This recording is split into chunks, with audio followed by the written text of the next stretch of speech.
बिस्मिल्लाहिर्रहमानिर्रहीम। अस्सलामुअलैकुम वरहमतुल्लाहि वबरकातुहु। मोहतरम मुसलमानों, नन چې کومه وظیفه ده دا ډیره زیاته قیمتي او ډیره زیاته مجربه وظیفه ده. دا وظیفه د څلورو میخونه ده او په دې وظیفه کې څلور میخونه دا پکاریږي.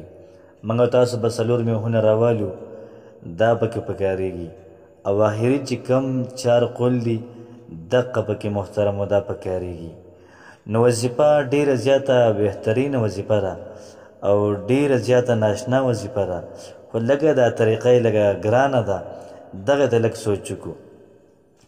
نو آخري چې کم چار قول دي نو لومبیا پکې قل یا ایها الکافرون دی. نو موږ به میخونه راوالو او ځان سره به خواته میخونه کیدو او قرآن شریف به راوالو او سورة الکافرون دا به موږ راواړو. نو یو پیرا سورة الکافرون قل یا ایها الکافرون لا اعبد ما تعبدون تر د آخره پورې دا به یو پیرې وایو. اور سره به درې پیرې قل هو الله احد سورة الاخلاص به درې پیرې وایو. ورپسې به سورة الفلق به یو پیرا او دقه شان سورة الناس به یو پیرې وایو او دقه میح چې کوم دی دغه میح په هغې باندې دم کو. بیا د هغې نه بعد بل میح به راوالو او سورة الکافرون په هغې باندې یو پیرا او دقه شان سورة الاخلاص پې درې پیرې او سورة الفلق پې یو پیرا سورة الناس پې بل پیرا دغه رنګې په هغې به دم کو. بیا به دریم میح راوالو سورة الکافرون یو پیرا سورة الاخلاص درې پیرې سورة الفلق یو پیرا سورة الناس یو پیرا په هغې به دم کو. دقه شانتې معامله به د څلورم نمبر میح سره مو کو. خو چې کله موږ دا میخونه دا دم کړل بیا به څلور تکې تورې خطې راوالو او دقه میخونه به د هغې نه تاو کو.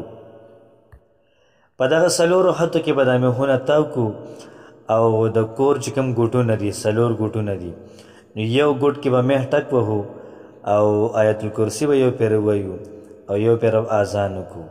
د کور چې کوم بل ګوټ دی هلته کې به دا دویم نمبر میح دا موږ ټک وو او دغه شانتې یو پیره آیت الکرسي ویل پکار دی او دقه شانتې یو پیره به اذان وکړو. بل چې کوم ګوټ دی نو هلته کې به میح ټک وهو او په هغې باندې یو پیره آیت الکرسي او یو ځل به اذان هلته کې وکړو. څلورم نمبر چې کوم ګوټ دی هغه شان معامله به دغلته مو وکړو.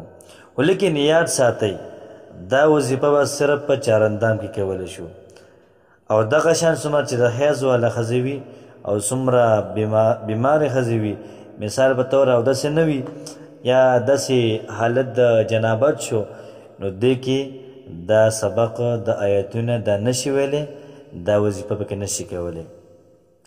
بل محترمو څومره وظایف دي راسونه چې په چارندام کې وشي دومره پیدا ډېره زیاته کوي او څومره چې په نحوست کې وشي بیا محترمو د هغې د اثر نه وي. د دې وظیفې پیدا به څه وي؟ پیدا به دا وي چې څومره رشتې دي دا نه کېږي، څومره بندې بیړۍ دي دا به الله پاک روانېږي. د داسې ځای نه به الله پاک د انسان ته رزق ورکړي، رزق انسان په وهم و ګمان کې به نه وي. نو کوشش محترمو دا وکړو چې دا وظیفه په خپله مو وکړو او څومره چې مسلمانان دي د ټولو مسلمانانو سره شریک کړو چې هغوی هم په دې وظیفه باندې عمل وکړي. نو انشاءالله زما او ستا ژوند هم ښایسته شي. خو چې زما او ستا سره د بل چا ژوند ښایسته شي دا محترمو ډېر زیاته د فایدې خبره وي. الله پاک دې ما او تاسو له د عمل کولو توفیق راکړي. السلام علیکم ورحمة الله وبرکاته.